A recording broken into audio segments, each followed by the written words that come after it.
जनगण मन अधिनायक जय हे भारत भाग्य विधाता। पंजाब सिंध गुजरात मराठा द्राविड़ उत्कल बंगा। हिमाचल यमुना गंगा उच्चल जलधि तरंगा। शुभ नामे जागे तब शुभ आमागे। गाहे तब जय गाथा। जनगण मंगलदायक जय हे भारत भाग्य विधाता। जय हे जय हे जय हे जय जय जय जय हे।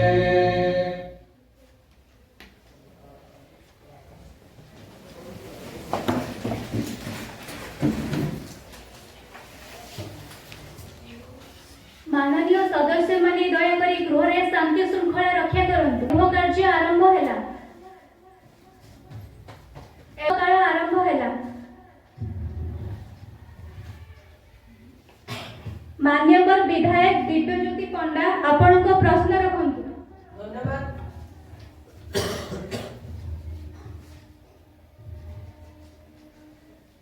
धन्यवाद बाचस्पति महोदया। माननीय शिक्षा मंत्री को मोर आपनक जरिए प्रश्न कोठारी कमिशन एवं एनईपी 2020 रो रेकमेंडेशन अनुसार बजेट रो 6% राशि एजुकेशन उपरे खर्च होगा कथा, किंतु दुखर विषय एपर्यंत एहा कार्यकारी हुई पारिला नाही। एहार कारण जानि पारिबे कि? धन्यवाद। माननीय शिक्षा मंत्री आपण को उत्तर रखंतु। धन्यवाद स्पीकर महोदया। मु सम्मानीय सदस्य को एक गुरुत्वपूर्ण प्रश्न पई धन्यवाद जणाउछि। एक विकासशील राज्य होइतिबारु स्वास्थ्य पोषण दारिद्र्य निवारण प्राकृतिक विपर्यय परिचालना परि अनेक क्षेत्र रे व्यय करबा सीमित आर्थिक संपद मध्यरु समस्त क्षेत्र को समतुलित भावे विकास करबा एक चैलेंज। तथापि ओडिशा राज्य रे शिक्षा उपरे बजेट क्रमशः वृद्धि पाउछ। धन्यवाद। मान्यवर विधायक कृष्णचंद्र बारी आपण को प्रश्न रखंतु। धन्यवाद बाचस्पति महोदय। माननीय गृह मंत्री को मोर प्रश्न महिला मानक ऊपर बढ़ुवा अपराध को दृष्टि रे रखी प्रति पंचायत रे एक सर्वनिम्न फांडीर व्यवस्था होई परिबो कि? Thank you speaker madam. विधायक महोदय को प्रश्न अत्यंत स्वागत योग्य, जहां विगत 24 वर्ष रे होई पारि नाही। एहा बाबत रे एही आर्थिक वर्ष रे कैबिनेट मीटिंग रे एहा एक विषय वस्तु होई परिबो। धन्यवाद। मान्यवर विधायक दिव्यज्योति पंडा आपण को प्रश्न रखंतु। Thank you madam speaker. माननीय परिवहन मंत्री को आपनक जरिया मोर प्रश्न खैरा कुपारी रोड रे मरामती निमंते मु बारंबार गृह रे कहिबा परे मध्य एहार कार्य आरंभ होई परिला नाही। एहार सठिक उत्तर जानि परिबे कि? धन्यवाद। माननीय परिवहन मंत्री आपण को उत्तर रखंतु।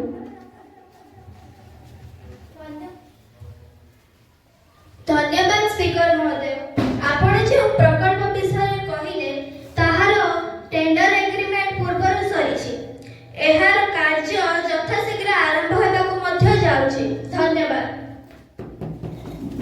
मान्यवर विधायक गुनगुन चौधरी आपण को प्रश्न रखंतु।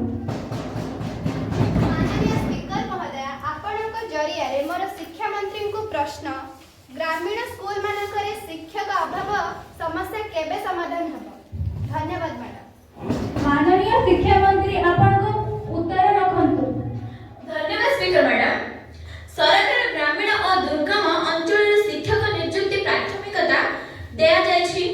नुआ नियुक्ति प्रक्रिया मध्य आरंभ होईछि। एहा सहित चलित आर्थिक वर्ष रे ओडिशा टीचर रैशनलाइजेशन बिल 2026 आगत हेबाकु जाउछि, जहा ग्रामीण अंचल शिक्षक मानक अभाव समस्या को दूर करिबारे सहायता करिछि। धन्यवाद स्पीकर मैडम। मान्यवर विधायक चिन्मयी पंडा आपण को प्रश्न रखंतु।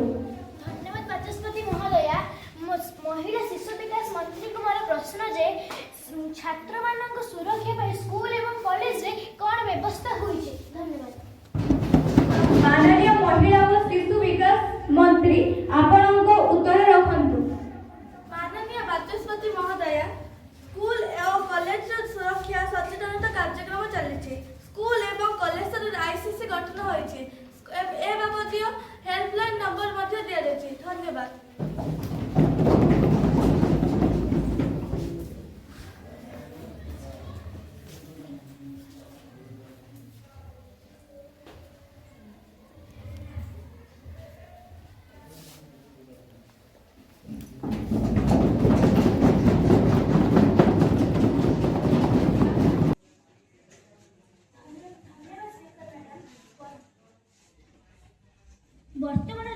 ଯୁବପିଢ଼ି ମଧ୍ୟରେ କ୍ରୀଡ଼ା ପ୍ରତି ଆଗ୍ରହ ବଢ଼ୁଥିବା ସତ୍ତ୍ୱେ କେବଳ ପ୍ରାୟ 30 ଯୁବକ ଯୁବତୀମାନେ ସଂଗଠିତ କିମ୍ବା ସୁବିଧା ପାଇପାରୁଛନ୍ତି। ଏହିପରି ପ୍ରକୃତରେ ଗ୍ରାମ ଓ ସହରରେ କ୍ରୀଡ଼ା ଇଚ୍ଛା ବିକାଶ, ପ୍ରତିଭା ଚିହ୍ନଟ ଓ ଜାତୀୟ ଓ ଅନ୍ତର୍ଜାତୀୟ ସ୍ତରରେ ପଦକ ଅର୍ଜନ 50% ବୃଦ୍ଧି କରିବାରେ ପାଇଁ କ୍ରୀଡ଼ା ବିଭାଗ କେଉଁ ବିଷୟ ଗ୍ରହଣ କରିଛନ୍ତି? ଧନ୍ୟବାଦ।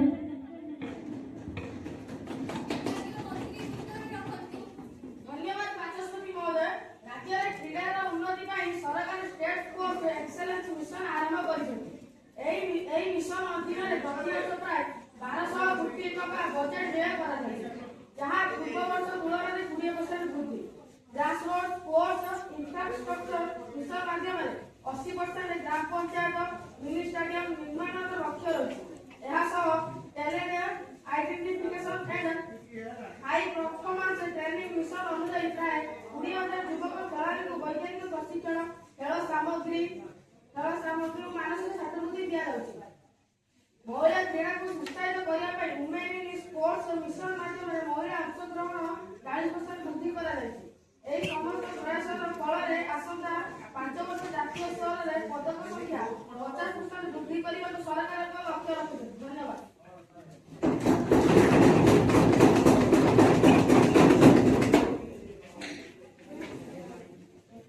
मान्यवर विधायिका गुनगुन चौधरी। माननीय स्पीकर महोदया, आपणक जरिया मोर अर्थमंत्री को प्रश्न, वर्तमान राज्य रे ऋणर प्रभार बढ़ुथिबा स्थिति रे युवपीढ़ी भविष्य उपरे एहार प्रभाव कमेबा पाई एवं राज्य फाइनेंशियल डिसिप्लिन रक्षा करबा पाई अर्थ विभाग द्वारा केउ मिशन स्ट्रैटेजी ग्रहण करा जाय? सेथिरे ऋण जीडीपी अनुपात केते प्रतिशत रखिबाकू लक्ष्य रहिछि? धन्यवाद।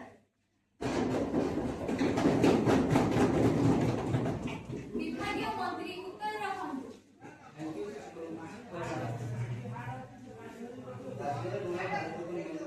आगामी पीढ़ी अधिक भविष्य सुरक्षित करने सरकार फिस्काल